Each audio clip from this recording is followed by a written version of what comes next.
You're bringing us water? Lemon water from Keep Family. Thank you. Also, role reversal. Remember when Sabrina used to be the one? Used to be me. Be the water bringer. Now you're the water bringer. And Thank I you, was the Queen. worker with your sister. And you'd be Oh, I remember. "You want some water?" Oh my God. Whoa, whoa, Whoa, whoa, It's whoa. hard when you're going on a rocky. Yay! First go! Woohoo! Yeah! Go Travis! Whoa! This is so cool!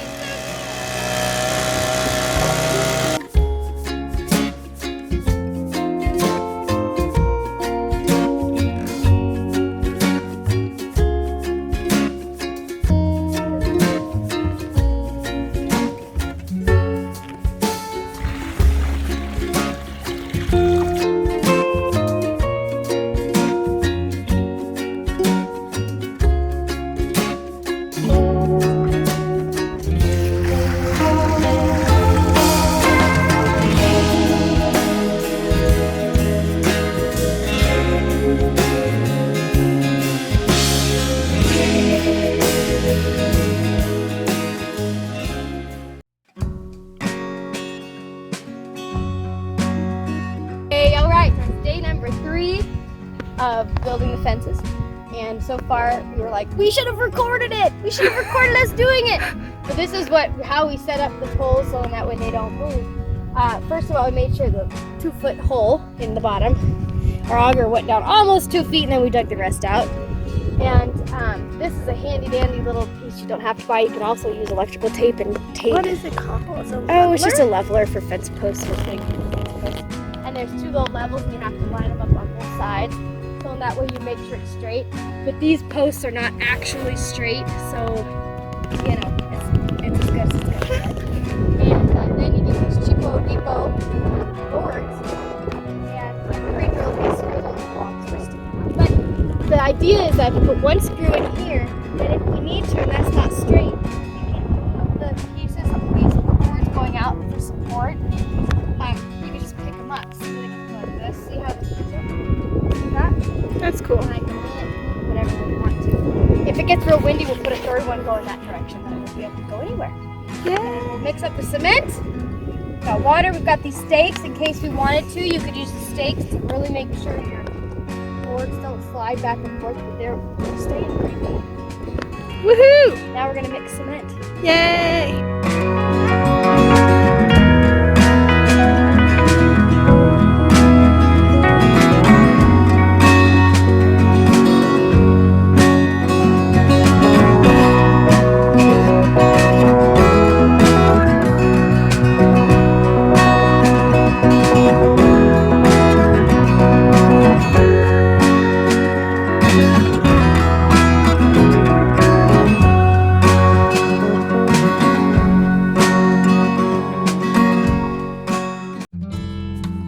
Dig, dig, Ramo. Oh, that's good. Dig, dig, dig. Keep going. Good boy. He's helping.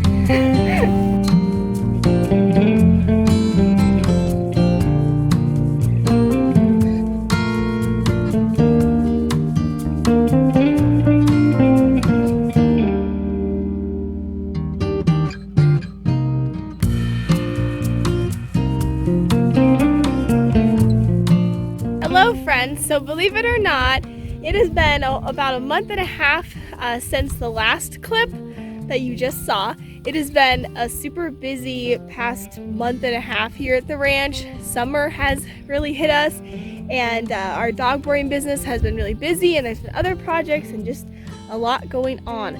But today I woke up with this urge to just finish this project once and for all. I really want to get it done with. I want to have the horses to have this beautiful space. They have been getting a lot of turnout time out in the big field, and they're not so preoccupied with trying to reach over the fence lines to get grass on the other side, because the grass in here is pretty darn good. So that's been working out in the meanwhile, but today I'm like, we are gonna get this electric fence done. I'm here by myself. I'm gonna work on it. It's also 90 degrees out, so it's a really hot day to do this.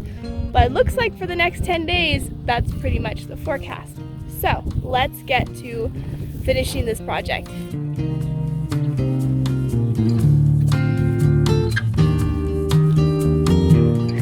So once again, I am a newbie at this. I've never set up electric fencing before, but I have my poly rope electric fencing and my copper split bolt connectors.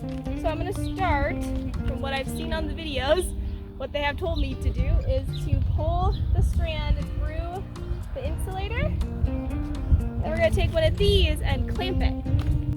All right, so we have the poly rope electric fencing threaded through the insulator, and then I just put my split bolt connector on, and now this is the little closing piece, the back of it, that I'm going to start putting back on and screwing it into place.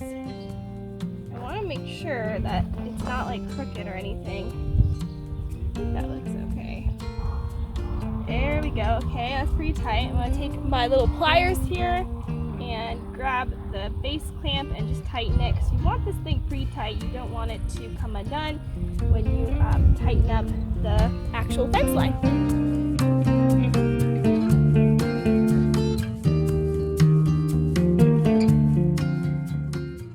Walking where the fence line is going to go, and I'll be threading the poly braid or poly rope, whatever you want to call it, through the plastic insulators on the wooden fence posts as I go down where the fence line is going to be.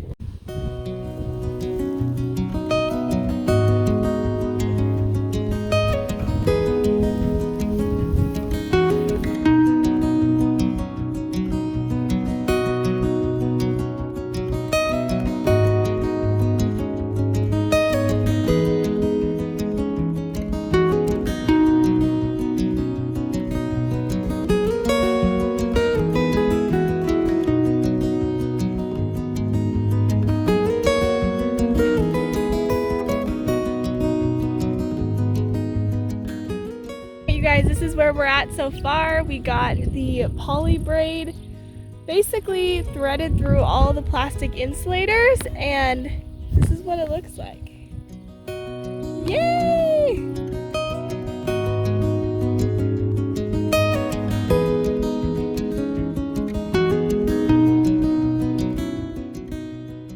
So now I've made it all the way around to where the gate is supposed to be, and I say the gate because really it's just these two handles that are going to make the entrance gate into this whole fenced in area. So what I have to do is I have to kind of pull the poly braid through to tighten it as best as I can by hand, and then you see how there's a little hook right here for this handle. You're just gonna feed it through there like that, and then try to tighten it as best as you can with just your hands, because later on we're going to use a poly braid fence tightener kit that's going to like really tighten it, make sure that this line stays in place. So I guess what I'm going to do is I'm just going to extend that to there and then tighten this as best as I can, and then now I'm going to tighten it a little bit more. There we go, that looks pretty good. Now I'm going to get my split bolt connector, and like I did back over there, I'm gonna put it right here with about 2 inches hanging off like that.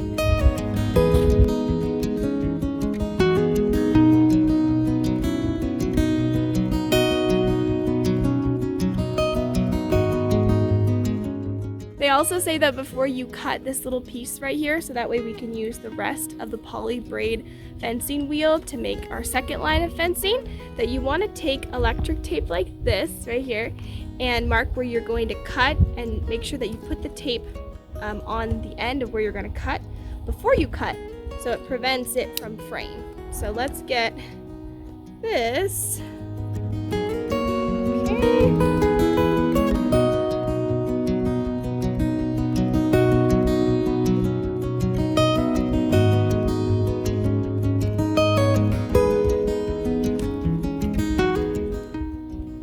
Very sharp knife, that's for sure, but you know, we're working with what we got today.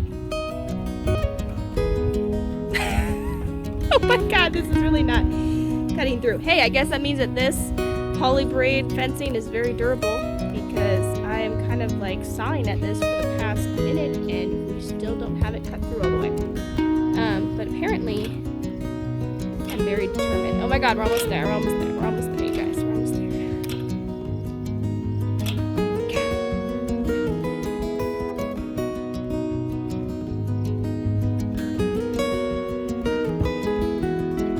Oh my god, this is ridiculous.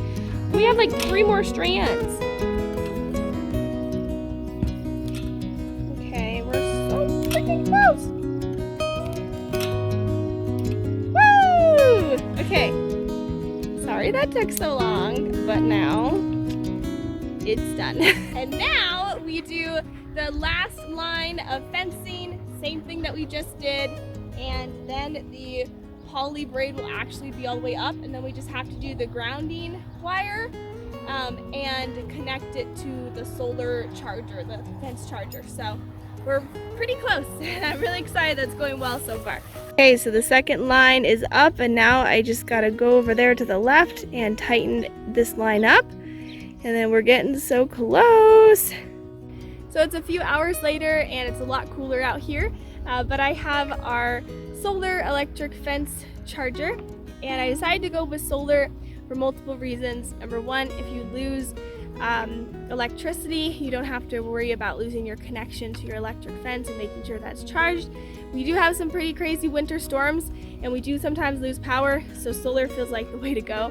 Also, we're in Wyoming where there's a lot of sunlight every single day, even if it is like in the dead of winter, it's always sunny out here, so it's a great way to charge. And so I got the little converter pieces on here so that I can actually screw this solar fence charger to our wooden post right here that's going to be close to where we're going to connect the wires to the actual fence line. So let's go ahead and screw this onto the wooden post. So I thought it was cool that this solar fence charger has like a little dial for where you can set the position of it according to what season you're in. So it has a summer, spring/fall, and then a winter little dial here. So of course we're gonna put our dial on summer, and I guess that just relates to the position it's in to reach the sun to give it optimal charge. So I thought that was kind of cool.